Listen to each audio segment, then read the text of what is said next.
Great. Well, I think we have critical mass. I want to be respectful of all of you who are here on time.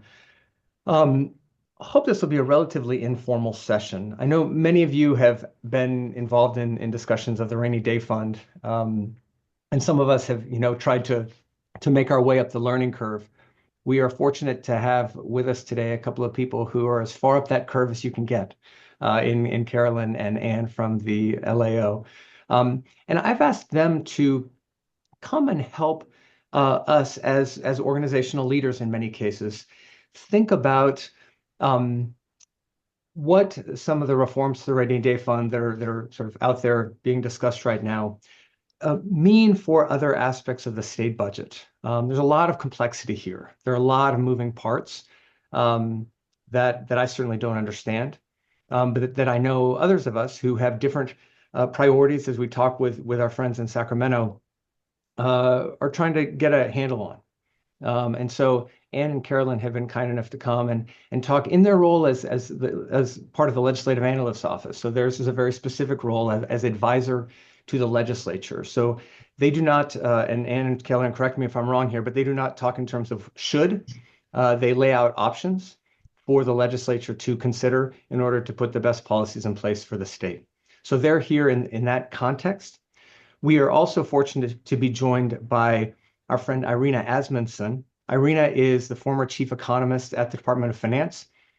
She has been at Stanford, where she earned her PhD, and is a great resource on these issues as well. So she is also available to help us through this conversation. But what I have asked Anne and Carolyn to do is to start out, just give a broad overview, kind of a level set of the rainy day fund. There are many levels of complexity of the current structure. So I've asked them to sort of not go too deep, but just as a level set. I think most of us have some sense of how the rainy day fund currently works, but I'd like to start there.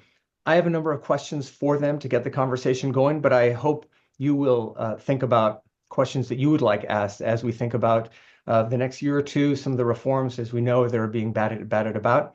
I do want to say specifically, there is a proposal in the legislature right now. We are not talking about that specifically. That is something that will take its own course. But I know all of us are thinking about that in the context of other reforms as well. So I think that sets the stage. I do want to let everyone know that we are recording this session, so please keep that in mind. And should you want to share this with friends subsequently, I'd be happy to share the link with you.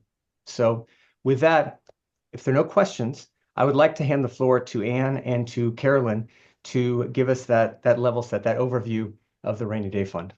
So Anne, Carolyn, thank you for being here. Really appreciate it. Thank you for having us, Brian, and thanks for the introduction. So Anne and I are from the Legislative Analyst Office. As I'm sure many of you know, we're the nonpartisan fiscal and policy advisors to the legislature. Anne is really the expert on the BSA and its many idiosyncratic components and the ways in which the formulas can work in unexpected ways. And we're really more than happy to answer any questions that you may have about how it works and implications of changes to those formulas. As Brian mentioned, there is a bill from Assemblymember Valencia, ACA 1, that proposes some changes to the BSA. As an office, we do not take, yes, I'm sorry, budget stabilization account, the rainy day fund. As an office, we do not take positions on members' bills. We work for all 120 members, and so we never take a position on any member's bill, and we don't analyze bills unless asked by members to do so also. Now, that said, in this context, we have, as an office, made comments about the state's preparation for recessions and preparation for downturns and what target reserves could look like and what the current structure of reserve building yields for the state. And Anne can talk about some of those things in some areas where we think the legislature will want to take a harder look at whether or not the current processes are sufficient. But I just want to sort of clarify kind of where we are as an office and what we can offer you. But with that, I'll turn it over to Anne if you want to give a quick overview of how Proposition 2 and the budget stabilization account works. Yeah, thanks. Thanks for having us, Brian. So The budget stabilization account, the BSA, thank you for putting that in the chat, Brian, is the state's main constitutional reserve. And it's governed by the rules set forth in Proposition 2, which was passed by voters in 2014. It is not the only of the state's reserves. I'm going to focus on it sort of exclusively in my remarks, but I do want to just note at the top, the state has other reserves, including the Special Fund for Economic Uncertainties, which is um, mostly the budget's kind of end balance you can think of, but it's mostly what we use for disaster response and assistance, unexpected costs that occur throughout the year. That's mainly for the SFEU. There's also a reserve that's specific to schools and community colleges called the Public School System Stabilization Account, that is a reserve within Prop 98. And that reserve is also governed by the rules of Proposition 2, but completely different rules than the rules that I'm going to talk about. So I think that sort of, but the BSA is the main reserve account, and it has the lion's share of the money at the moment in terms of where reserves sit. So as I mentioned, Proposition 2 was passed by voters in 2014. There are kind of two main areas that Prop 2 tackles. One is about reserves, and then one is about paying down debt. I'll talk about reserves kind of exclusively, but important to know that the formulas work in tandem, such that they are affecting both reserves and debt payments in any given year.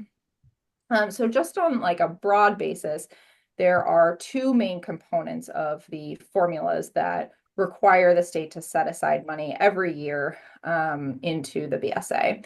And the first one of those two is what we call the base amount. And this is just a percentage of revenues that is set aside, 1.5% of revenues that is set aside every year. Kind of you can kind of think of that as like the steady amount.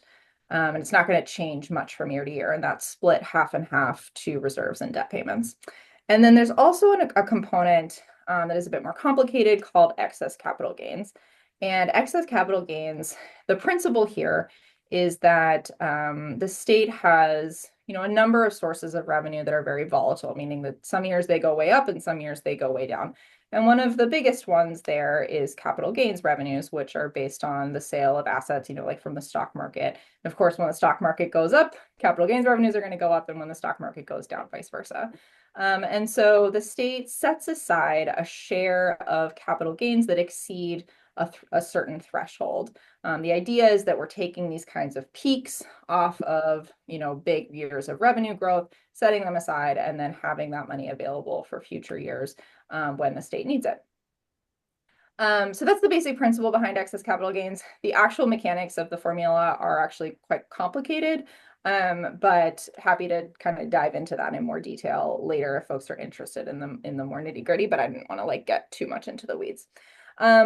A couple other things that are important to know about Prop 2 and about the BSA rules in particular. There is a 10% threshold that is applied. We call it a threshold. Some people, you'll call it a cap or a limit. We don't call it a cap or a limit because the legislature can put money into the BSA up to any amount on an optional basis. So we don't think of the 10% as a cap per se, but it is a cap on the mandatory share of deposits that go into the BSA. So essentially, once the amounts that have been required to put into the BSA under the Constitution reach 10% of general fund revenues, any excess that would be required above that 10% will be spent on infrastructure instead. That's what the Constitution says. Now, in practical terms, what I will also say about that infrastructure requirement is that the way that the state has interpreted it is that the infrastructure money is generally spent on activities that the state has already committed to, so like for bond debt service. So to date, the rules have resulted in money that has quote unquote gone to infrastructure, but it has not necessarily resulted in more spending on infrastructure, if that makes sense. So I also want to mention the budget emergency rules. The budget stabilization account was not created in 2014. There was a BSA that existed prior to that. But one of the main limitations of what had existed prior to 2014 concerning the BSA was that money could really be taken out in almost any situation, that it was very easy to withdraw money from the BSA. So something that the ACA tried to address with Proposition 2 was tightening some of those rules about how money could be withdrawn. So essentially, under the rules, money can only be withdrawn from the BSA if the governor declares a budget emergency. A budget emergency can only be declared either in the presence of a natural disaster, or in the case of a fiscal emergency. There is a kind of specific calculation for how a fiscal emergency works and what is the amount of the fiscal emergency. Those rules are not incredibly difficult to trigger, kind of given the way that they work, but it is a more serious limitation on the legislature's use of the BSA compared to historical practice, particularly because of that governor declaration that's required. And then I also wanted to just note the interaction, I think, because this is something that may come up in Brian's questions and questions from folks more broadly. The interaction between Proposition 2 and Proposition 4, also called the GAN limit or the state appropriations limit, which was passed by voters in 1979.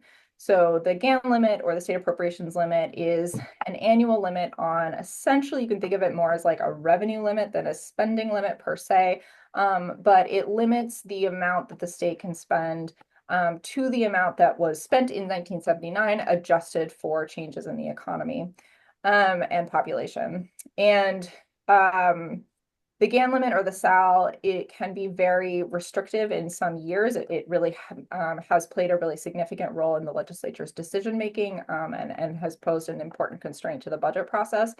And that was particularly true a few years ago. And one thing that our office has noted about Proposition 4, about the SAL, is that reserve deposits into the BSA count as spending in the year that the deposit is made. And we think that, since voters have clearly signaled kind of since 1979, this interest in saving more when times are good so that that money can be set aside when times are worse, that there is probably a pretty good argument that the state could change those rules concerning how reserve deposits are counted, that they wouldn't be counted when the deposit is made, but when the money is withdrawn instead. So that is something that we had noted in some analysis of the state appropriations limit a few years ago. Yeah, I think that's it for my overview. So happy to take questions. Great. Wonderful. And Carolyn, thank you again. Thanks for that overview, and thanks for being here. I want to open the floor for questions. I'd like to first, though, take moderator's prerogative and introduce an initial question. This touches on and some of the things you just mentioned, but the governor on Monday talked about his perceived interest and the need for change to the rainy day fund that would increase the threshold from 10% of the general fund up to 20, so roughly double that, and then would change the GAN limit. I don't remember if he talked about exempting deposits to the rainy day fund or shifting the point at which they were counted. But could you talk a little bit about sort of what that then would look like if those two things that the governor happened to mention and have been part of broader discussions were put in place? How would that change the status quo? That's a question that's very easy to answer kind of from a what would have happened a few years ago perspective. I think it's a little bit more difficult to think about in terms of prospective. So let me kind of talk about the retrospective for just a moment, and then I'll talk about the prospective. So retrospectively, a few years ago, what happened was the state had this enormous surge in revenue collections, really across the board, partly as a result of capital gains, but partly as a result of many other kinds of personal income tax and corporation tax receipts. Truly historic, double digit, never had seen before kind of surge in revenues. And what this meant was two things happened. One is that the state hit that 10% threshold that I spoke about before, which limited the amount of constitutional funds that were going into reserve. And the second is that the state faced really serious constraints under the SAL, that if the legislature had done nothing, it would have meant that there would have been a huge amount of excess revenues collected, and money would have had to gone back to taxpayers, split half and half, taxpayers and school payments.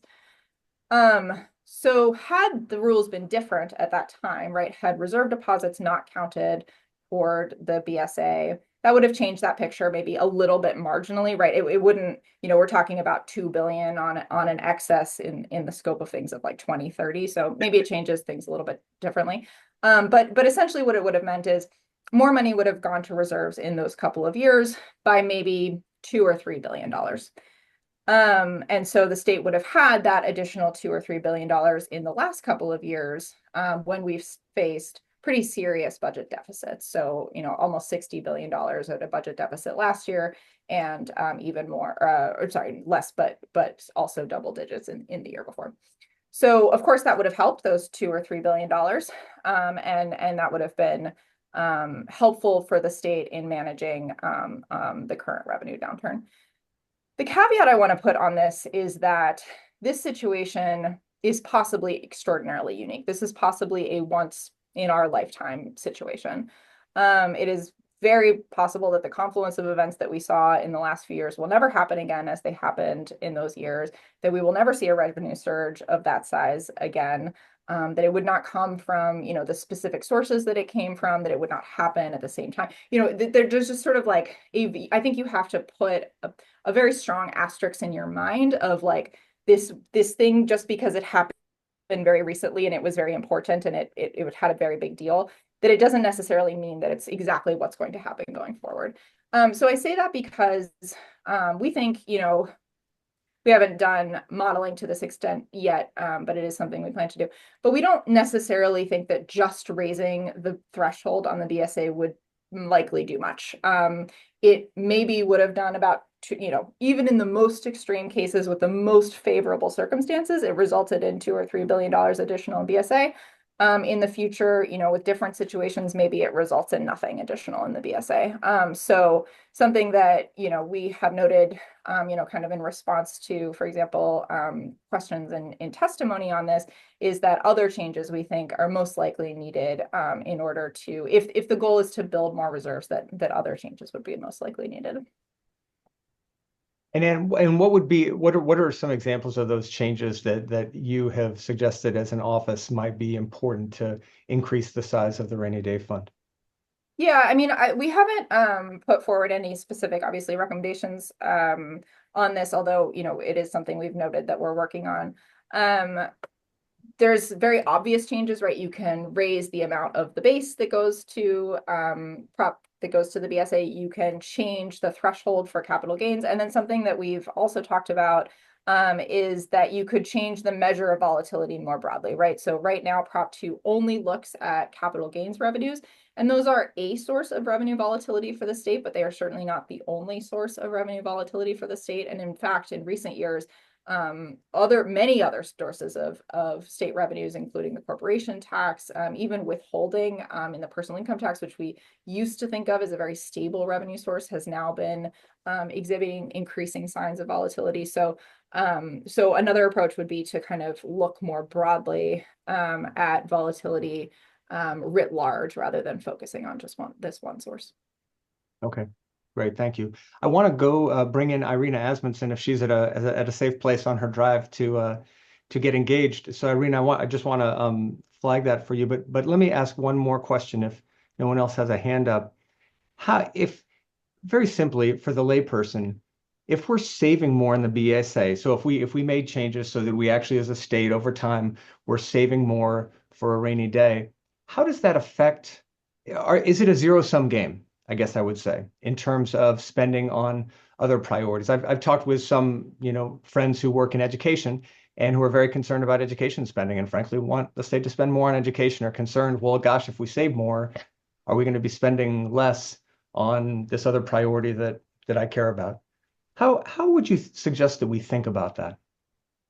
Yeah, I mean, I think there's two ways to think about this. One is in a very short-term sense, and then one is in a longer-term sense. I also want to caveat when, just because you mentioned education in the question, when I talk about this, I mean non-Proposition 98 spending. So because Proposition 98 is its own part of the budget, it has its own formulas, it is entirely held harmless by everything that I'm describing on the BSA side. There is no effect of increases or decreases in BSA deposits at all on 98. So what I'm about to say is about everything else, not K-12 education spending, K-14 education spending. But like, let's say higher ed, for example, which is a good example of something, right, where the legislature has a lot of discretion in how much Money goes to higher ed at any given year, and those decisions can vary substantially from year to year, depending on the condition of the budget, right? In good times, higher ed tends to get more money, and in worse times, higher ed tends to get some of the cuts first, along with a few other programs because of that discretionary nature. So in a short-term sense, the answer is yes, it is absolutely a zero-sum game. More money for the BSA in any given year would reduce the amount of money that is available for the legislature's other priorities. The legislature and the state are required to pass a balanced budget, unlike the federal government. There is no such thing as, deficit spending from year to year. And so it's always going to be true that when you add money for one area of the budget, it means you must reduce money for something else. Now, the difference is that in the longer term sense, this isn't really true, right? Because in a short term sense, in any given year, yes, you spending more, putting more money into reserve means less spending for something else. But in a long term sense, now that is money that you haven't spent, you have set aside, and now it can be spent on programs, which is usually, or cuts can be avoided to programs during times when the state has deficits. And something that we've brought up in the past is that sometimes the use of that marginal dollar in a deficit environment might be all the more valuable than it is, might be, I'm not saying unequivocally, but might be more valuable in a deficit year than it would be in a surplus year. For example, maybe the state has 50 billion instead of 51 billion available in a surplus year, and that's money that doesn't go to some specific program expansion or eligibility expansion or new pilot program or whatever. But then in a deficit year, that is $1 billion that the state has to avoid a cut to a health and human services program or a cut to services that are being provided to a needy population. So in some cases, it can certainly be the case that the marginal value of that $1 billion is higher when the state is avoiding cuts versus when the state is spending more. And one point of clarification, when you talk about the short term, I would imagine that any measure that if there were an Assembly constitutional amendment or a Senate constitutional amendment that made its way through the legislature and then put a measure on the ballot, which would be required to make the changes that we're talking about, this would be 2026, probably at the earliest. And any changes wouldn't actually come into effect until 26, 27 budget year, maybe. Is there a possibility of any retroactive element, or for purposes of this legislative session, we're not talking about any impacts in that type of short term.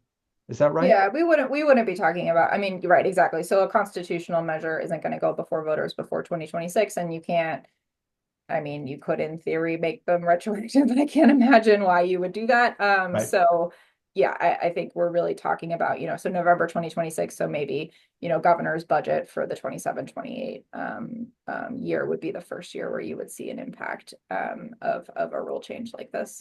Great. And I see a hand from Dan Kostenbauer. I want to go first to Irina Asmundsen.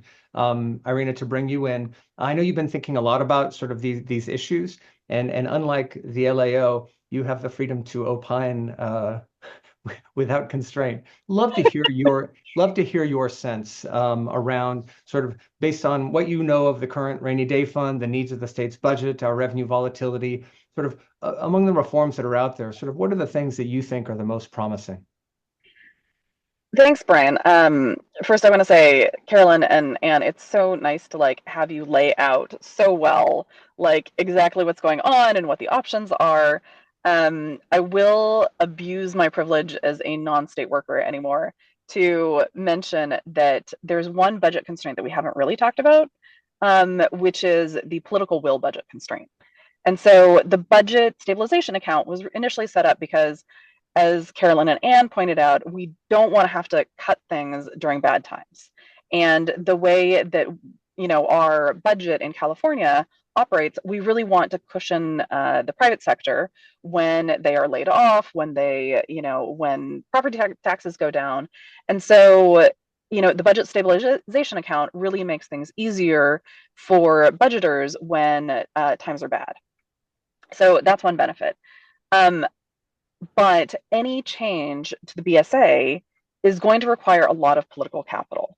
And so when you think about, okay, do we want to do something about the BSA? Do we want to spend all of this political capital on BSA to make our lives easier a couple years down the road, or maybe 10 years down the road? You should also be thinking about, are there other reforms that we should be thinking about that will also require some difficult political conversations that might actually help things on the spending side? So, for example, right now in California, we have a huge Medi-Cal program, which is great. We are able to help people get and maintain health insurance in bad times that's not tied to their employment. That can go up, that can go down during deficit spending times. There's also the need to smooth over for all of the school districts when we go through downturns. So I did want to explicitly say that, to say, when we think about what do we want to tackle in terms of budget stabilization account reforms, people should always, at the back of their minds, always have the idea, okay, that might be a really big fight. Would it be more beneficial for us to use some of that time and use some of that effort to do other reforms on the spending side? Okay. So, as Anne put it, in terms of the BSA itself, there are the volatility changes, there are the overall cap changes, and then there is the hold harmless stuff, which is, do you take out the education spending so that education spending is protected first, and then we look at the rest of the budget for the BSA. Any one of those would have different impacts. And it sort of depends on the calculus of what you think should be the priority. I will note that if we look at the educational spending itself, there is this structural trend towards having fewer kids in California, that the demographic unit at the Department of Finance has been warning about for a very long time. And so that is one area where, if you wanted to not have a whole bunch of school districts have to face cuts, then that might be your priority. If you want to use the budget to do more redistribution, then a wider look at the volatility would probably be your first priority. So I am not actually going to make a recommendation here. I just want to make a plea for, think about the budget holistically. Don't get tied into just thinking that the BSA is the end all and be all of budget reforms that we need to do. Great. Irina, hey, thank you. Thanks for joining the call. Add just a little yes, something please. to that. I think one thing Irina is pointing to, which I think has been part of the conversation and maybe something you all are talking about too, is that there's been some kind of push and pull between, well, should the state save more to smooth spending over time, right? To kind of take those big chunks of the upswings to help with the big chunks of the downswings. That's one approach, right? Save more to help deal with that volatility. I think another approach folks have raised that I think Irina is kind of touching on is, well, the state could reconsider its revenue structure. Fundamentally, its focus on the personal income tax, which is by and large, far and away, the source of general fund revenue, and that it's particularly reliant on high income earners who tend to have particularly volatile incomes over time. And we the LAO, we don't have like a perspective on which way we think the state should go. The voters have weighed in through both Prop 30, Prop 55, Prop 2, to say, we the voters want a more progressive income tax structure, and to deal with the volatility, we want to have more reserves. One other just clarifying point I want to make sure is just crystal clear from what Anne said earlier, is that in the hierarchy of budget formulae, Proposition 98, which is what gives money to schools and community colleges, comes first. Any changes to reserves, at least under the current constitutional structure of school spending versus reserves, schools are untouched by changes in the Prop 2 scheme. So all the money that's saved under Proposition 2 in the budget stabilization account is provided by the non-school side of the budget. And to date, it has only supported non-school spending in terms of kind of backfilling that spending. On the Prop 98 side, Proposition 2 did create a reserve specifically for schools. But it is quite technical in how deposits are made into it and when withdrawals are taken out of it. But the school side, at least it's terms of how we've understood the conversation that's evolving in the legislature and in other groups so far, my understanding is the conversation is really centered around the non-school side of the budget for the budget stabilization account and not touching the Proposition 98 and their side of the reserve situation. So just wanted to make sure we're all kind of on the same page in that regard. Carolyn, thank you for underscoring that. I know in the campaign for Prop 2 in 2014, there were a number of education groups, at least that had education in their name, who were either neutral or opposed to the measure, and that was part of the conversation. So I think I know that there's a lot of complexity here, but I think that's a very important point to underscore. Let me go to Dan Kostenbauer and then Pete Weber. I see your hand up as well. Dan, go ahead. Yeah, I was just going to say, Carolyn just kind of touched on taxes, but I was going to say, Irina, talks specifically about political will, budget constraint only with regard to spending. And, largely my view looking at California's fiscal structure and its political structure, there's virtually no way that California is going to make any significant move away from taxing the wealthiest, the highest income folks on the income tax side. I mean, I just don't see anybody saying, gee, we ought to knock the top rate down from 9.3 or higher, down to 7%, and then raise the rates for lower income folks. It ain't going to happen.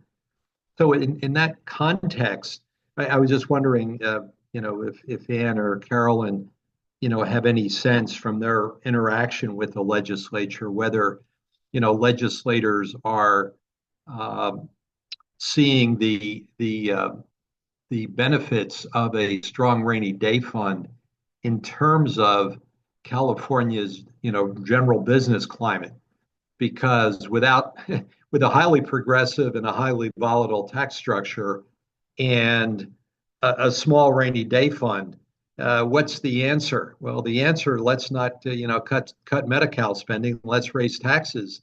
And this is a cycle that gets repeated every 5 or 10 years, at least that pressure is there. So is there any connection that the legislators are making between a strong rainy day fund and California's broad business climate?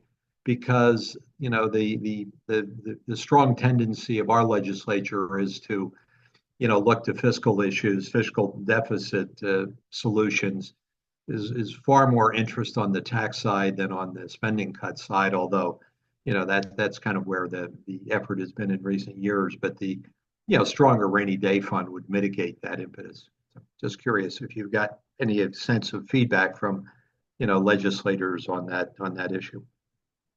Yeah, I mean, I will be honest that I'm not, it's partly it's not our role, and partly it's just not something that I am particularly good at, is like having the pulse of, the sort of broad climate and understanding. But I do have some thoughts to share, which is, I think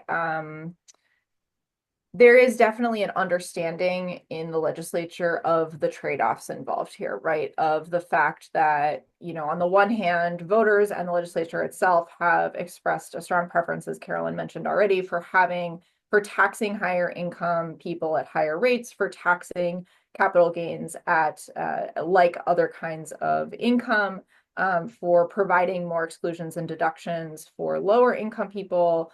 Together, all of these factors are, kind of the main drivers of volatility, and it's very clear that both the legislature and voters have preferences for these kinds of structures. If anything, we've moved, more into, we've pushed harder into these kinds of ideas than away from them over the last, even, since the Great Recession. And that I think there's also an understanding that comes with trade-offs, that the advantage of that is, a policy goal that some have, and also that this comes with significantly higher growth in revenues over time. Right, not only in these spike years that we're talking about, but that revenue grows faster in a long-term sense, because the incomes of high-income people grow faster over a long-term sense. And so this results in kind of more money in total for the state, but that this comes with a very significant challenge, which is volatility and year to year pretty massive swings that we've only seen get larger in recent years. And that reserves are kind of the key way to deal with that, and something I think that we're really hearing probably in response to the truly astounding swings that we've seen, since 2021, with, as I mentioned, huge double-digit revenue growth, and then these very significant deficits in the years that followed. I think there's an understanding that the BSA is, very small in comparison to the magnitude of the surpluses and the deficits that we've seen so far, and that, that if reserves are going to be the main way that the state deals with revenue volatility, then they probably need to be bigger if more of that volatility is going to be managed with reserves as opposed to spending reductions or tax revenue increases. So I think there's just a broad understanding of those trade-offs, but that ultimately these come with very tricky decisions, because anytime you increase reserves, as Brian's question alluded to, you are going to reduce money that is available for a different priority in that particular year. And that comes with trade-offs too. So it's not necessarily an easy situation to be in. Carolyn, did you have more thoughts? I think Anne really laid out like kind of really the structural considerations that I think are at play. I would just add a couple things, which I think you all are already aware. The Assembly Budget Committee did have a hearing, and Brian testified and testified on the issue of the budget stabilization account and what to do. There is this bill. So, the conversation is substantively considerably more active than it's been in recent years. I think another thing that will really kind of come up as an issue in the context of the BSA, in the context of the state's revenue volatility, will be what comes forward for replacing Proposition 30/55. So those were the higher rates on the personal income tax that were first authorized in 2012 by the voters and then extended in 2016. Okay, thanks, Anne. 2016 under Prop 55, and those all expire in 2030. And so will there be a measure to extend those? What are the implications of those specific rates? What does that mean? And then what is the savings structure in response to that tax rate structure? So those were the only two sort of maybe more tactical points I wanted to add on to what Anne said. Carolyn, thank you, Anne. Thank you, and Dan, thanks for the question. I want to go to Pete Weber next, but first I want to put Kate and Nuantara on warning here. I thank you. They're both here from California Forward, our partners in crime, sort of in helping to encourage this discussion. So Kate, Nuantara, if you wanted to weigh in after Pete's question, I would encourage you to do so. I want to give you that opportunity. But let's move now to Pete Weber. Pete, please. Yeah, thanks, Brian. And thank you all for a very, very good presentation. I have actually two questions, if I may. The first question is, Anne, you referred to the budget deficit last year as a result of a perfect storm. And I understand exactly what you're saying. Having said that, the fact is that California has a chronic volatility problem, right? I mean, we've had 3 of these instances in the last 20 years in which we've gone from boom to bust in a big way. And I understand that you have done projections. I don't know what the latest update is on your projections for the out years in terms of deficits. Can you first address that question? What is the LAO's outlook on out year deficits? Yeah, that's a good question. I have actually our fiscal outlook report on my desk right now, so I'm going to consult it as I answer the question so that I'm not speaking off the top of my head. But yeah, so for those of you who don't know, we put together the fiscal outlook as kind of a budget preview that comes out ahead of the governor's budget. So this was released in November. And this is like our projection of the budget baseline, the budget costs and budget bottom line condition kind of under current law and policy. So this would not include obviously any of the governor's budget proposals that were briefly introduced on Monday, and then we'll have more detail for on Friday. So this is just current law, right? Not accounting for governor's budget activity this week.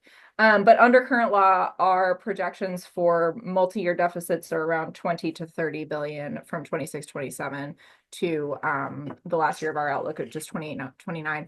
And however, we also noted that the budget was roughly balanced for the upcoming fiscal year of 25-26. One important caveat on this too is that these are kind of a point in time estimate and a single point estimate. The range of uncertainty around these estimates is absolutely massive. I mean, we're talking many tens of billions of dollars on either side growing, throughout the outlook period. So of course, it's a very important obviously warning sign when the state has multi-year deficits under our outlook, but we don't put kind of too much stock in those numbers or we don't overly emphasize them given just the huge amount of uncertainty around them. So just to follow up on that first question, you referred to the budget being roughly balanced this year, but in fact that includes taking little over $7 billion out of the reserve accounts. Is that right? Yes, that's right. And eventually the LAO will weigh in on whether that's prudent policy or not, but I'm not asking you to comment on that right now. We'll let that happen after you've done the review and Gabe has weighed in and you take a formal position on that. Let me go to the second question, if I may. I agree with Dan's comments, and I think Caroline also said, yeah, it's just highly unlikely that we're ever, at least in the foreseeable future, going to revise our tax structure. We pride ourselves in having, competing with New York for having the most progressive tax structure in the country. So that leaves us really with one practical option, and that's the Prop 2 reform. And what we heard earlier from Ann is that the changes to the cap or the threshold from 10 to 20% and removal of the GAN limitation is not going to have a major impact. If you want to have a major impact, there are other things that are going to have to be done, I think, but I'd like you to, weigh in on this. And that would be things like, maybe reducing the excess capital gains definition as above 8% to maybe to above 6%. It might include things like, giving the legislature some flexibility, because right now, anything above 8%, 50% goes to the BSA, and the rest of it goes to other debt, infrastructure, et cetera. But the legislature could have the flexibility if something like this is included in ACA 1 to actually use that 50% as a minimum to go into the reserves, allowing the legislature the flexibility to increase that to a higher level when they see the need, when they see an imminent budget deficit condition. Do you want to comment on? One more thing. I'm sorry. Important.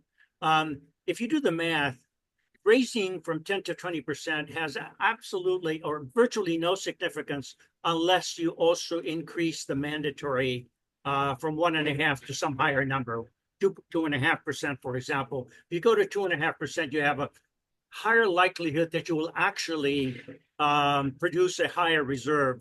Would you comment on those subjects, please? Yeah. Yeah, so I think you're interpreting my comments well on what we were saying about the 20% threshold. That yes, most likely to have a really substantial impact on the amount that the state would set aside. It would need to be coupled with other changes. It doesn't necessarily need to be a change to the base amount. It could be a change to excess capital gains. It could be a broader change to how much is saved and the way that Proposition 2 saves money, as I alluded to earlier. But yes, I agree with kind of your general characterization of our comments at the beginning there. I would say you made a comment about excess capital gains, kind of the idea of them going 50-50 to debt and reserves, and how you could change that allocation. It's a little bit more complicated than the way that you characterized it, I think, which is that yes, it goes 50-50 to debt and reserves in the initial year that the deposit is made, but in subsequent years when the amount is trued up, which the amounts to the BSA that come from excess capital gains are revisited twice, once in each fiscal year for updated estimates of capital gains. When those true-ups happen, they happen 100% to the BSA. So historically speaking, the majority of money that is associated with excess capital gains has gone to reserves. But of course, some of it has gone to debt as well. As a practical matter, we tend to underestimate capital gains at the time of the Budget Act, which means that true ups are much more common than true downs, although both can, in theory, happen under the Constitution. And there's a pretty good reason for that, which is that what we're talking about when we're talking about capital gains revenues is we're saying, let's predict what the stock market is going to do 18 months from now, right? And nobody knows in this room or anywhere on the planet what the stock market is going to do in 18 months from now, or else we would be very, very rich. So because of that, we really do have to make a guess, and often we're going to make a guess that is, okay, here's what has been average, and then we take some off of it because we don't want to like over speculate. So it really is a kind of initial placeholder number, right, that we tend to revise quite substantially in following years. I guess the only other thing I'd offer, certainly not taking a position either way on whether that share should be reallocated. The only thing I would note is just that it would come with trade-offs. If that were a change that was made, right? If the state was going to say, let's do more of excess capital gains, that say 100% of excess capital gains are going to go to reserves and none of excess capital gains are going to go to debt payments. I do, as a budget analyst, I do view that as coming with some risks on the con side, which are that the state has made very substantial progress toward repaying its unfunded liabilities associated with, in particularly, CalPERS in recent years as a result of Proposition 2, and that reallocating that money would come with not making that as much progress on an ongoing basis. Great. And Carolyn, thank you. And Pete, thanks for those questions. Kate Nuantara from California Forward, I want to just make sure that I create some space for you all to weigh in if you would like to. Kate, thanks for being here. Thanks, Brian. Sorry I was late, everybody. Nice to see many of you. Kate Gordon recently took on the CEO role at California Forward. Know a lot of you from my time at Office of Planning and Research and in the governor's office, but it's great to see folks. You may have already covered this, and please don't rehash things if you have, but I think we are in general at California Forward, I think we always have been worried about the inherent volatility. That's why we partnered with Brian on this project, gave some support to IRENA to understand the issue. I guess the fires in LA and just in general, kind of California Forward's very focused on climate resilience. And I'm just increasingly worried that we're going to just have more and more emergencies, whether they're sort of immediate things like the fires or there's huge economic consequences from these things. Just wondering about that relationship, and is there going to be more and more need to draw on these funds because of these increasing climate emergencies and the fallout, the economic fallout? Do folks see that as an issue going into the next 10 years, or am I missing something, or did you already talk about it? Thanks, Brian. You bet we have not talked about it. And Carolyn, any thoughts on that, or Irina? We've certainly noted the importance of the state setting aside money for disasters and other related unexpected costs. It would put it kind of in the same category as revenue loss, in that it's a usually one-time or temporary cost associated with a major disruption to the state budget that can even have much broader economic and personal costs to the state. I think like a couple of things to note on this. One is that, certainly we would agree that probably there will be an increasing need for the state to spend money on disasters in the coming years because of climate change. But that in comparison to revenue downfalls, although, of course, disasters are more visible and involve more loss of life and are therefore a more serious consideration for the state, kind of from that perspective, from a budgetary perspective, they are not necessarily anywhere near as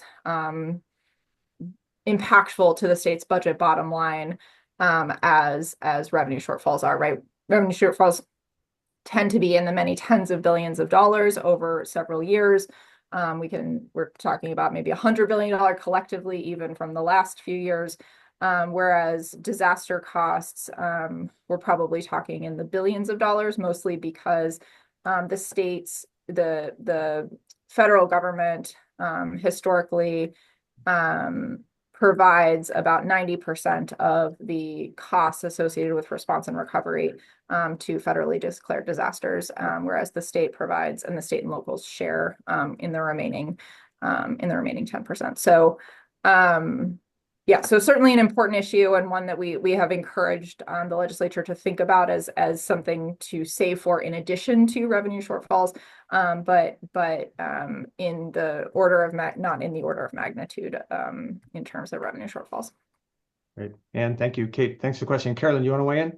Well, I was just going to add, I think Anne's points are all very well taken. I think in the particular context, Kate, that you're raising with the wildfires currently in Los Angeles and the surrounding areas, that, there is this larger kind of insurance and homeowners insurance conversation going on, and the state is like the backstop with the FAIR plan.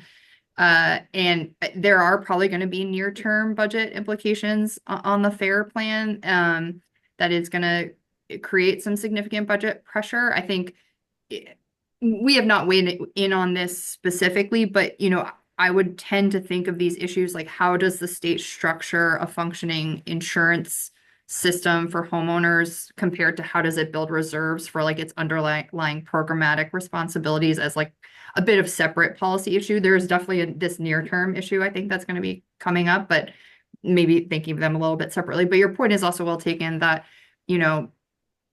the implications for the state economy are going to be somewhat different, kind of depending on where the disasters are occurring. And, there's going to be more significant economic interruptions in certain areas of the state compared to others in terms of kind of generating revenue for the underlying general fund.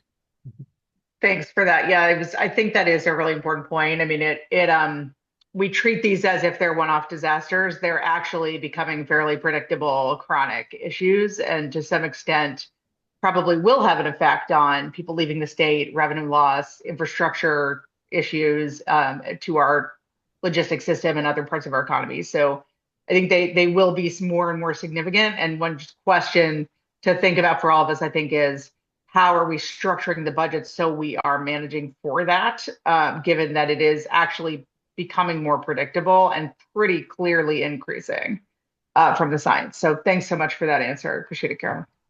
Okay, thank you. I want to move to Kathy Dean's question, our friend from Elevate, California, in the text. But first, I'd like to follow up on something that Pete Weber raised about the projected operating deficits in the out years.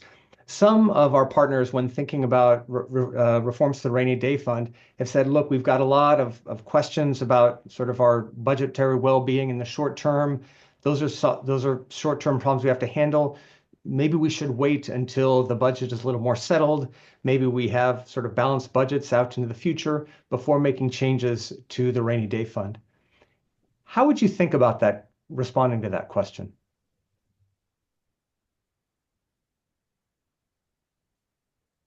Let me give that one to Carolyn.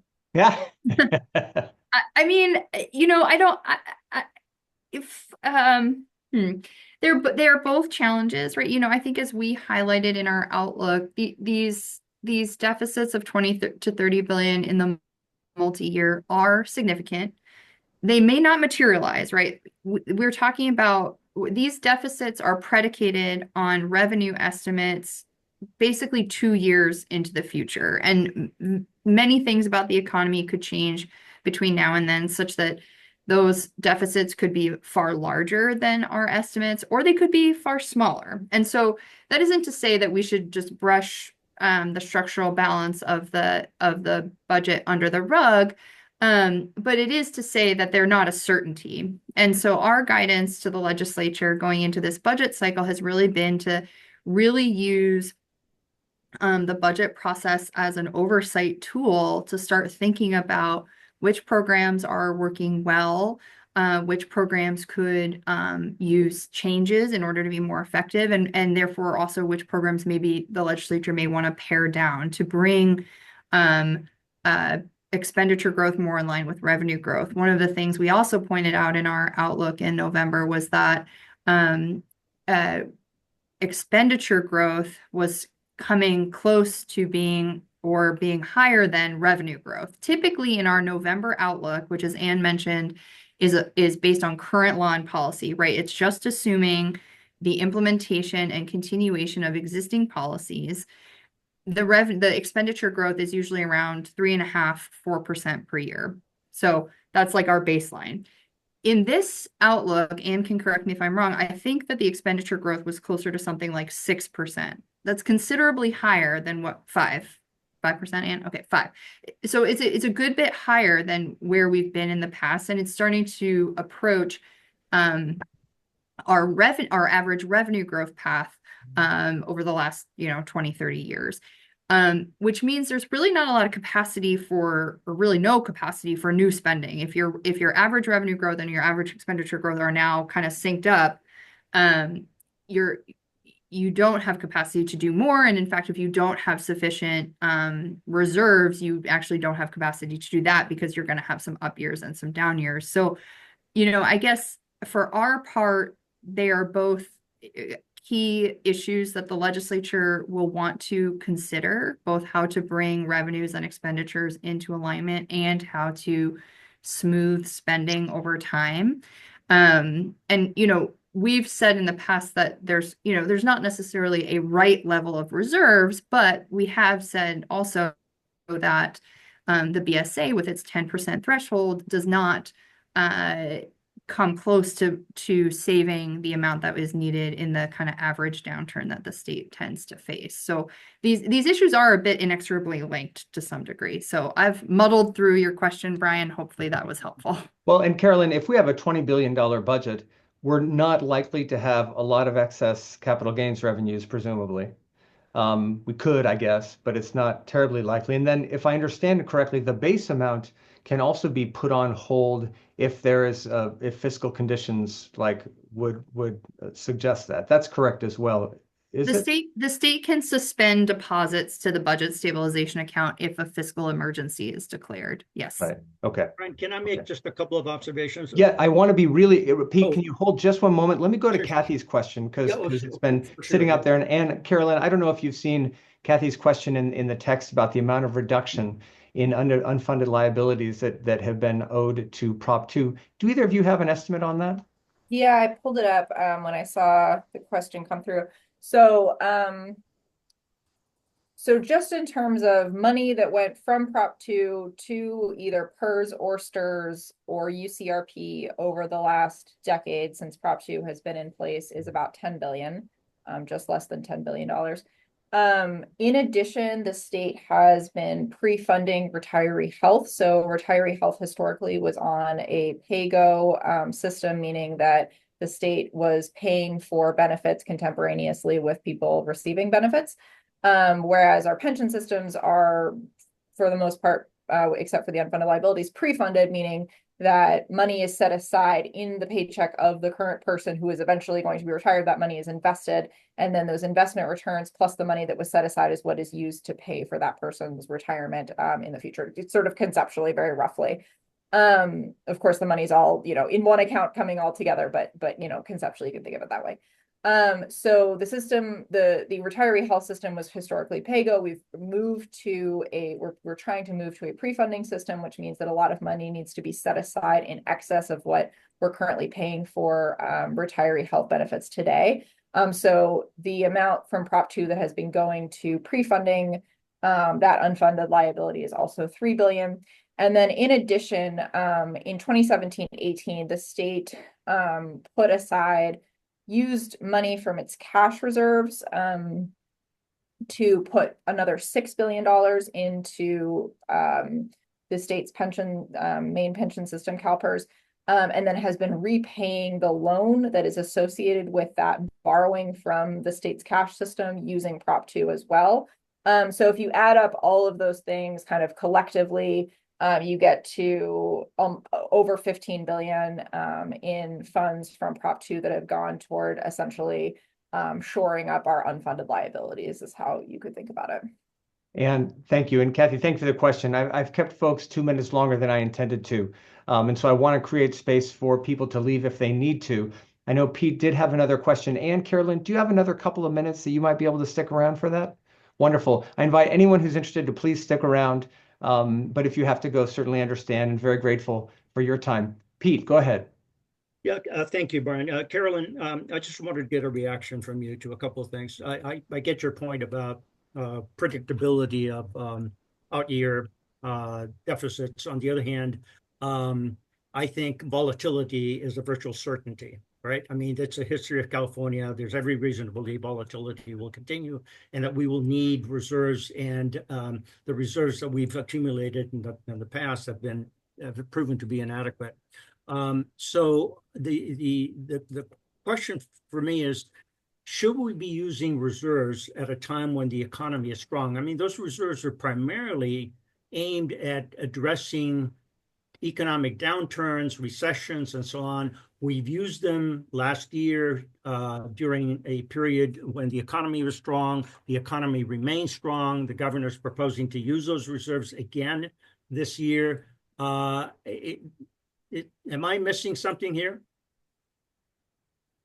You are correct. So the budget package last year adopted in a formal manner a set of solutions for this upcoming budget year. Now, California, as you all know, does not pass a 2-year budget. We don't have a 2-year budget, but there's a long list of what we call solutions to try to solve that were adopted in June to try to solve the next year's budget problem. And one of those, as you say, was the plan to withdraw $7 billion in reserves in 25-26.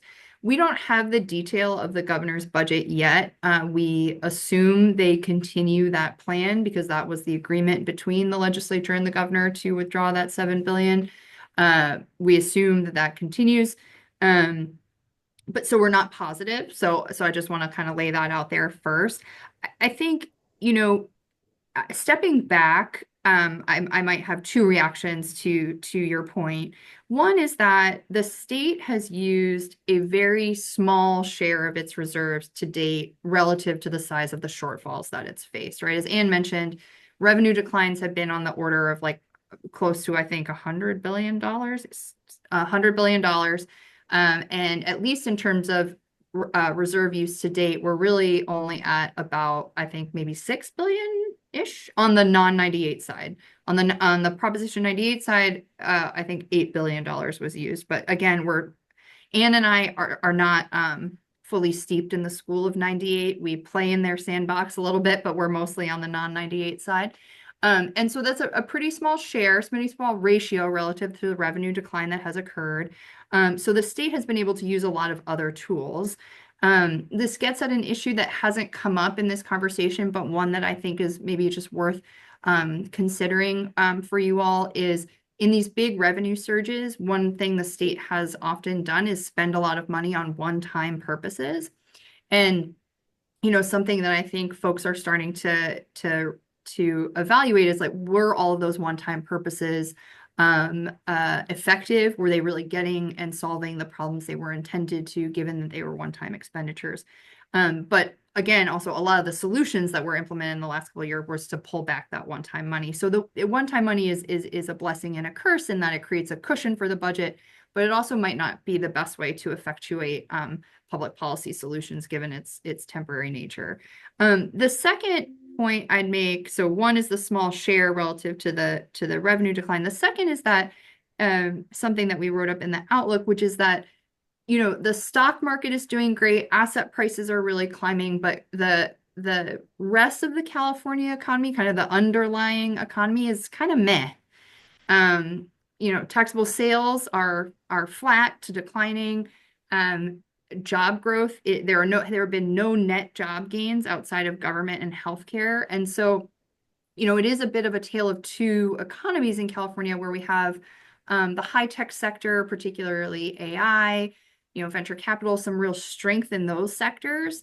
But, the economy that most Californians experience is not particularly strong. So, not wanting to weigh in yet on exactly what the governor has proposed, I would just offer maybe those 2 points to contextualize the use of reserves in this particular budget.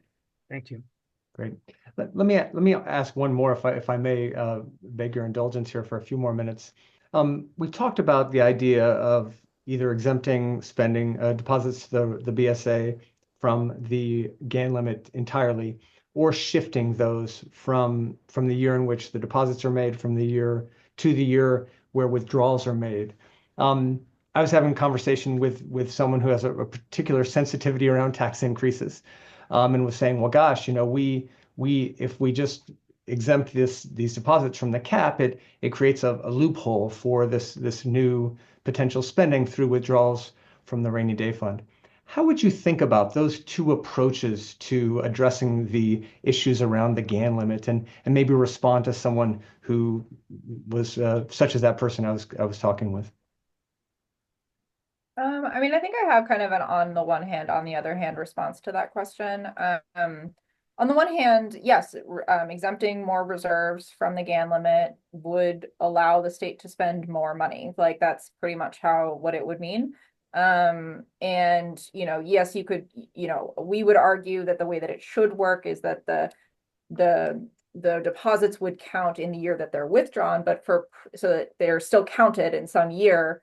It's just that they're not counted in the surge year, they're counted in the deficit year. But the practical implication of that is that the state isn't usually facing SAL constraints in the years when there's a deficit or when money is coming out of reserve. And so in practical terms, it would mean that the state would have more spending capacity under the GAN limit. But I don't think I would characterize it as a loophole. I think I would characterize it as bringing harmony to the voters' intent regarding Proposition 2, sort of bringing Proposition 2 and Proposition 4 more closely into harmony, considering that voters acted on Proposition 2 more recently than Proposition 4, and that they are a little bit at odds in that in 1979, voters said quite explicitly that reserve deposits needed to count toward the limit in the year that the deposit is made. That is part of Proposition 4. But that voters also said that they wanted quite a lot more money to go to reserve, and that they pretty clearly indicated, as Carolyn has talked about, their desire to use reserves to manage revenue volatility. And of course, that comes, it is a bit of a contradiction with this idea of reserves counting toward in the year that they get deposited, because that makes it quite more difficult to build reserves in those years. So I don't, it's obviously not. Ultimately, the voters would need to weigh in on this. This is a question for them, and it is a question of preferences. It's not as though I think there's like a very clear black and white answer here. But given what we know, and given what we understand, the preferences that have been expressed recently we think that there's a pretty reasonable argument for excluding the deposits in the year that the deposit was made. But is there a policy argument in your view for exempting deposits in the year that they are made and not then counting withdrawals of those funds when in the year withdrawals are made? So just exempting deposits from the rainy day fund as opposed to shifting the time in which they're counted. I understand that you all have articulated this idea of just shifting the point at which they're counted from the deposit year to the withdrawal year. I think others have discussed simply exempting deposits and not counting them in the withdrawal years either. Is there any kind of a policy argument you can think of for that latter approach of simply not counting those funds in terms of spending ever? I mean, when it comes to the SAL, when you're talking about ultimately all of there are other exclusions to the SAL, right? There are some things that we count instead of counting at the state level, we count at the local level. And then there are some things that we just don't count at all. So there's, for example, emergency spending is just not counted at any limit at all. So you would be talking about putting reserves more in the category of emergency spending than in the category of other kinds of spending, where if it's counted at some point but not now, if it's counted sort of in the future as opposed to in the present, then it's still counted from sort of the ecosystem of SAL's perspective, and that's why we like that perspective. That's why we take that perspective, because we think that that the money should still be counted somewhere. Because that's kind of how the SAL process works. I will just say, though, that from a practical perspective, it just doesn't matter that much, really. I mean, it's hard for me to come up with a scenario where the state is facing deficits and it's taking money out of the reserve, and at the same time, it has a SAL constraint. So, from just this is just my personal view here that I'm about to express, but like, why wouldn't you do it the way that feels more that sort of seems more consistent with the overall spirit of the way the measure is written, if that way is also going to be, from practical perspective, the same as the other way. Yeah, that makes good sense. Okay. Well, hey, wonderful. Unless anyone else has a pressing question, let you all get back to your day. And Carolyn, very thankful to you both for taking the time to be here with us, and for all of your service to your state and to our state, and the fact that you have dedicated so much energy to understanding these dynamics that are so important to fiscal stability. So thank you. Thanks everybody for being here. Really appreciate it. I'll look forward to being in touch. Thanks for having us. Thank you. All right. Take care. Thank you, Brian. Thanks. Bye-bye.